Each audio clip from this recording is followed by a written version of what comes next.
আজকের ভিডিওটা আমরা সেভাবে একটু 90° কোণ আঁকতে হয়।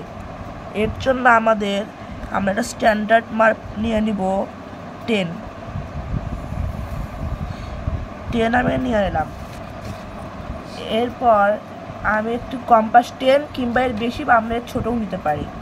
এরপর আমরা একটু কম্পাস নেব, এটাকে আমরা ছোট বড় একটি আমরা মিডিয়াম সাইজ করে নেব। আমি ধরুন এই সাইজটা করলাম, করার পরে যে এই বিন্দুটাতে ধরবো, এই বিন্দুটা ধরার পর এরকম করে একটি গোল দিলাম। গোল দিলাম। এখন আবার এই মাপটাকে কিন্তু নড়াচড়া করা যাবে, কারণ এই মাপটাকে যদি আমরা নড়াচড়া করি তাহলে কিন্তু আমাদের 90° কোণটা আমাদের কোনোভাবেই মিলবে না। এখন আমি এখানে নিলাম, এখানে এই বিন্দুতে নেওয়ার পর আবার এখানে একটু দাগ দিলাম, দেওয়ার পর আবার এই বিন্দুটিতে নিলাম, এই বিন্দুটা নেওয়ার পর এখানে একটু দাগ দিলাম, এরপর আবার এখানে একটু দাগ দিলাম।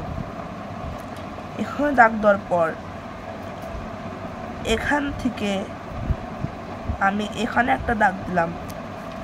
দাগ দেওয়ার পর আমি এখন এটাকে মিলিত করব।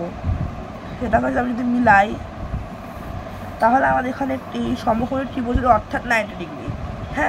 এখন আমি এটাকে চাঁদার সাহায্যে প্রুফ করে দেখব যেটাকে আসলে 90° কিনা। এখন আমরা এখানে একটি মান দিয়ে দেবো, এগুলো সব ক্যাপিটাল লেটারে দিয়ে দেখাতে হবে, ABC। আর আমি এখানে দিলাম হচ্ছে কোণ X। এখানে আমি লিখবো যে কোণ X = 90°। এখন আমি এটা চাঁদার সাথে প্রুফ হয়ে যাবো যে এটা আসলেই হলো কিনা।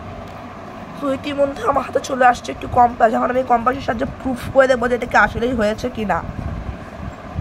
কম্পাস কি বলে, ওটা হচ্ছে একটা চাঁদা, ভুল বলে ফেলেছি। এখন আমি এটার সাথে প্রুফ করে দেখবো। তো এই দেখতে পাচ্ছেন যে এটা আমার 90° হয়ে গেছে। এটা আপনাদের সবার ক্ষেত্রেই হবে। এখন আমরা আজকে ভিডিওটা এই পর্যন্ত ভালো লাগবে, অবশ্যই লাইক করবো। আমরা এরকম এপিসোডে আপনাদের সকল কোণ আঁকা শিখিয়ে দেবো।